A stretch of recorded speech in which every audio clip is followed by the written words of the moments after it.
peux pas me laisser dormir un petit peu, Guillaume? Là, je suis en train de faire ma sieste, s'il te plaît. Non, mais là, on tourne pour le festival. Attends, quel festival déjà? On est où ici aujourd'hui? On est à l'Argentière, c'est ça?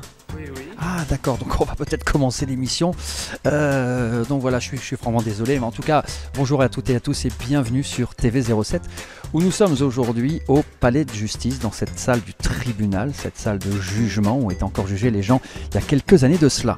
Alors, cette semaine a lieu un magnifique festival, ici même à l'Argentière, c'est le 6e festival artisanal et audacieux, festival cinématographique présidé par Jean-Pierre Mocky. Plein d'invités cette semaine, Robert Hossein, Victoria Abril et plein d'autres acteurs. Et nous allons aller d'ici quelques instants rejoindre Abdelmalik pour une interview passionnante avec un passionné, surtout un humaniste. C'est une émission réalisée par Guillaume Sartre pour TV07 et c'est Sortie d'artistes. Voilà, nous sommes avec Michel Coste qui est coordonnateur du festival. Michel, on est à l'Argentière aujourd'hui, on est à quelques heures du début du festival.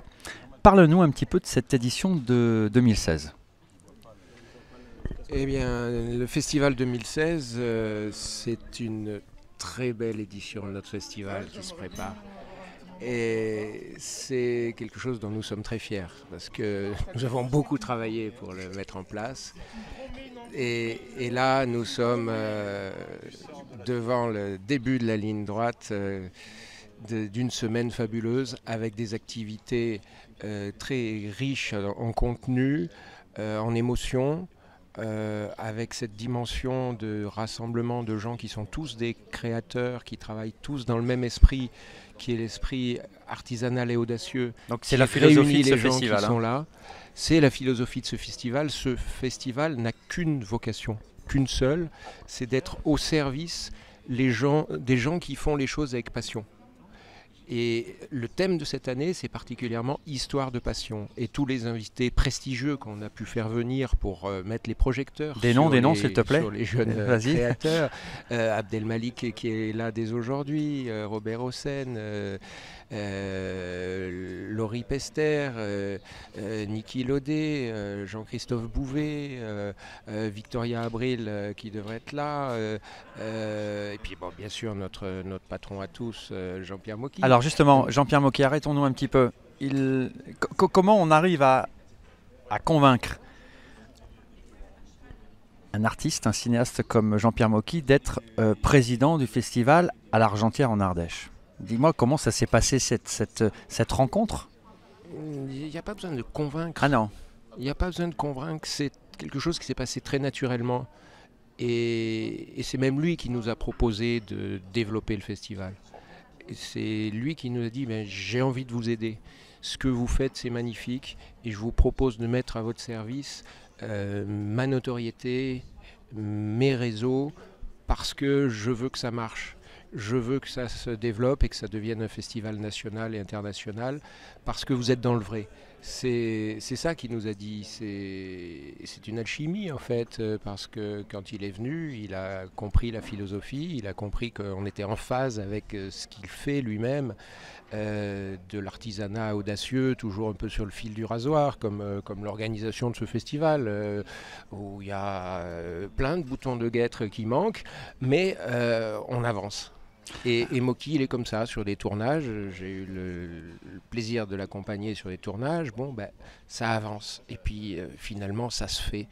Et en matière de création, l'essentiel, c'est que ça se fasse et qu'il y ait des œuvres qui soient au bout et qu'on puisse les montrer quelque part. Et le Festival du film artisanal et audacieux, c'est l'endroit par excellence où on peut montrer ces œuvres-là. Alors, est-ce un festival, justement, à quelques semaines de la fin du Festival de Cannes? C'était quoi? C'était vous mettre un peu, d'être des concurrents sérieux dans la course, justement, à la Palme d'Or? Ou est-ce que c'était justement un pied de nez un peu, justement, à ce grand festival qui est des films industriels? Et là, vous êtes au contraire dans quelque chose de beaucoup plus intime et voilà, c'est quoi un peu ce parallèle ou ces différences, ces points communs?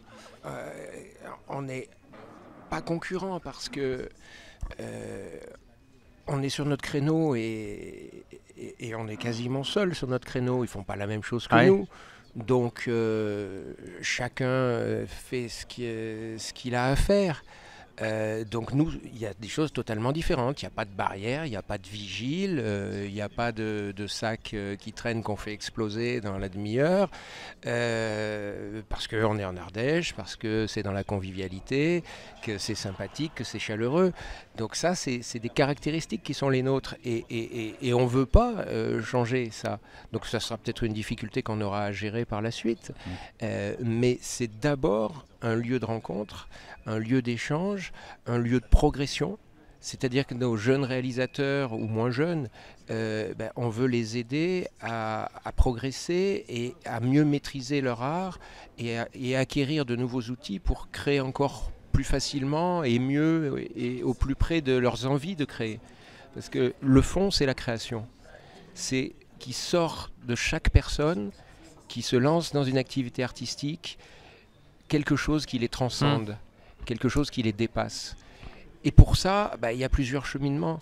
On peut rentrer dans le système, monter de dossiers de production, prendre le temps de faire des demandes de subventions, passer devant des commissions, etc. C'est un cheminement qui est intéressant, qui a ses qualités. Et puis, il y a aussi ceux qui ont la foi chevillée au corps et qui ont envie de créer, et pour qui c'est une nécessité, c'est une urgence.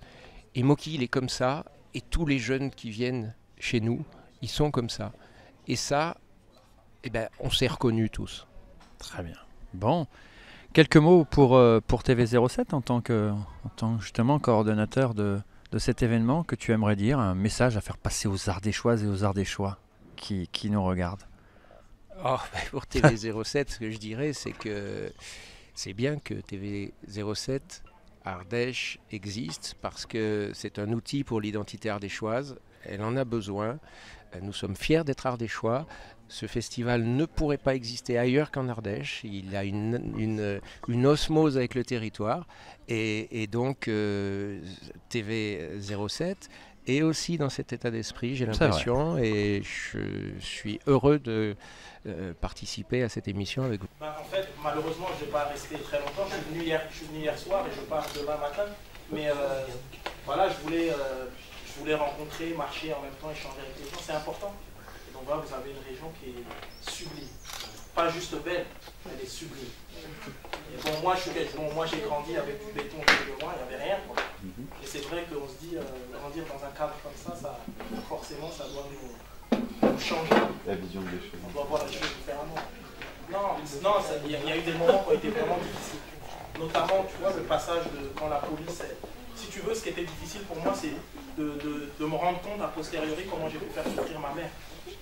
Parce que venir me chercher au poste, ce genre de choses, que la police vienne à la maison, etc. Ça a été des choses un peu... ça a été un peu difficile. Et c'est vrai que, par exemple, cette scène-là, je l'ai tournée, mais je l'ai tournée vite. Je ne voulais pas m'attarder sur ça, parce que ça me mettait dans un état... Donc ouais, il y a des moments qui ont été difficiles, mais il y a eu des moments de joie aussi. Mais c'est marrant, parce que être même dans la cité, bon, je viens toujours dans la cité, mais évidemment, je ne traîne plus en bas de l'immeuble. Et on a tourné comme ça resté pendant plusieurs semaines, comme ça, dans la cité. Il a été fait dans la cité dans laquelle j'ai grandi, avec les gens de la cité, les gens qui s'occupaient de faire à manger, c'était les mamans de la cité. Je suis allé voir tous les dealers, les trucs, j'ai dit on va faire pendant 2 mois, on va arrêter, on va juste on va faire en sorte que Et c'était incroyable, c'est-à-dire pendant 2 mois, on a vécu un truc fou, où tout d'un coup, la cité, elle était devenue, c'était une cité idéale, tu vois. Et donc voilà, donc c'était super, et pareil, j'ai fait travailler des gens qui n'avaient jamais de fiche de paye de leur vie. Et qui se levaient le matin et qui venaient. C'est pour ça qu'en réalité, on peut toujours pointer du doigt les gens, mais à partir du moment où on donne des opportunités, on fait confiance aux gens, les choses changent. Et ça, je l'ai vécu concrètement. Parce qu'il faut savoir que quand on a commencé le tournage, le Neuf, mon quartier, c'est le quartier le plus chaud de la région. Et quand on a commencé le tournage, les autorités, les gens disaient oui, mais ça va mal se passer, c'est pas possible, etc. Et tout s'est vraiment, vraiment bien passé. Et voilà. Donc je pense qu'il faut aussi il faut dire aux gens qu'ils sont beaux, pour qu'ils finissent. Comme ça, ils le croiront. Et ils agiront en conséquence, c'est important. Il y a eu ce livre, le premier, ouais. Hein, et le film. Ouais. Donc ce film qui ont regardé, justement, ces jeunes ont regardé ce matin. On est un petit peu interpellé par le fait que les questions reviennent souvent entre la fiction et la réalité. Hein, c'est un peu... justement, qu'avais-tu envie de me montrer au travers de ce film pour cette jeunesse qui, à la limite, peut-être ici, nous en Ardèche, nous ne sommes pas touchés par cela. Ouais. Ou beaucoup moins en tout cas que Paris ou Strasbourg. Souvent, pour moi, une démarche artistique, elle se rapproche d'une vitrine. Je m'explique. C'est-à-dire, on voit des choses à travers cette vitrine, mais en même temps, on se voit aussi un peu dans cette vitrine. C'est-à-dire, c'est à la fois un miroir et... Pour certains, c'est un miroir. C'est-à-dire, les gens qui viennent du même milieu socio-culturel ou qui ont mon expérience de vie ou qui ont vécu, pour eux, c'est un miroir, ils se reconnaissent. Et ils se reconnaissent et ils se disent, c'est possible. Et pour d'autres, comme ici, par exemple, qui n'ont peut-être pas vécu ça, donc ils voient comme on verrait à travers une vitrine, mais ils se voient aussi un peu. Et du coup, ça leur permet de relativiser. De dire, en fait, cet endroit que je croyais sans intérêt, qui est chez moi, en fait, c'est fabuleux. J'ai la chance de vivre dans un endroit comme ici, votre région, la région de l'Ardèche, c'est beau, c'est fabuleux. Enfin, il y a des liens, il reste une véritable... J'ai envie de dire, le béton n'a pas tout pris. L'humanité est réelle, elle est là. Il y a la proximité, on voit ces choses-là, on voit... Et c'est important à un moment donné de se dire, ouais, j'ai de la chance. Donc dans les deux cas, c'est important. C'est-à-dire, ceux qui le vivent, ils se disent... voilà, on est représenté, on parle de nous, et ils se disent aussi on peut faire quelque chose de notre vie. Et ceux qui ne le vivent pas, eh ben, ils relativisent et ils se disent finalement ma situation n'est peut-être pas si mal que ce que je croyais. Et c'est ça qui est beau. Pour revenir un petit peu, nous sommes dans le cadre d'un festival cinématographique, festival artisanal, audacieux. En quoi ça résonne chez toi ce festival ? Ben, ça résonne parce que artisanal, ça veut dire qu'avec des bouts de ficelle, on peut faire des choses incroyables. Et c'est important on vit une époque où la matière, c'est le règne de la quantité, c'est-à-dire il faut de l'argent, il faut, on existe à travers les marques qu'on porte, il faut, si on n'a pas si, et ben ce genre d'état d'esprit nous dit mais en fait avec peu on peut faire quelque chose. Et c'est vrai qu'avant on pensait comme ça, mais il faut ramener cet état d'esprit, c'est-à-dire avec peu on peut faire quelque chose. Et être audacieux, c'est ça, c'est se dire que c'est pas une question de quantité, c'est une question de qualité en toute chose. Et déjà il y a ça. Et rapport au cinéma, c'est que pour moi aujourd'hui au XXIe siècle, certains cinéastes sont comme les grands romanciers du siècle précédent. Et donc le cinéma, ça a une valeur plus que, j'ai envie de dire, plus que simplement, genre on fait du cinéma. On est aussi dans quelque chose de la haute culture. On est dans des choses où on peut vraiment partager des choses d'une profondeur intellectuelle, esthétique, culturelle. On peut partager des choses fabuleuses. Même des choses simples de l'ordre de l'expérience et de l'humanité. Donc le cinéma, c'est quelque chose d'important. On voit bien l'importance du cinéma, les séries et tout ça. Évidemment. On vit dans le monde de l'image. Il y a eu donc ce premier film, un second en préparation. On travaille sur un prochain. Et alors, on peut savoir un peu le sujet. Est-ce que c'est encore un peu... Je vais pas rentrer dans les détails, mais en tout cas, ça parle à la fois du rap et de la chanson française. D'accord. Donc le rap, c'est toujours l'actualité. Tu es en tournée actuellement? Je suis en tournée, oui. D'un album qui est sorti en 2015. Qui est sorti en novembre, s'appelle Scarification. On a fait avec Laurent Garnier. Voilà. Et qui fonctionne super bien. On fait des concerts fabuleux et voilà. Bon, très bien. Ouais. Donc, en tout cas, nous, on voudrait te remercier évidemment d'être venu chez nous, ici en Ardèche. Je voudrais que tu t'adresses à la caméra en laissant ce message d'espoir en quelques mots comme cela à nos téléspectateurs. Que vous dire? L'espoir, c'est important, mais ce que j'ai envie de vous dire, c'est de citer un philosophe que j'aime beaucoup qui a dit un jour « La meilleure des choses qu'on puisse faire pour améliorer le monde, c'est s'améliorer soi-même. » C'est magnifique. Merci en tout cas, Abdelmalik. Merci à vous. Là où on est, des fois on ne se rend pas compte qu'on est dans un endroit privilégié. Et mettre comment dire, en face à face l'endroit où moi j'ai grandi avec ici. Si j'avais grandi ici, j'aurais été l'homme le plus heureux du monde. Ça aurait été fabuleux, il y a plein de trucs, vraiment. Mais on s'en rend compte seulement quand on a vécu de là. Mais si on est né ici et on a vu les choses, on n'a pas été... Et le cinéma permet aussi de se confronter à d'autres réalités et de relativiser sa propre situation. De dire finalement c'est peut-être pas si mal où je suis, finalement, etc. etc.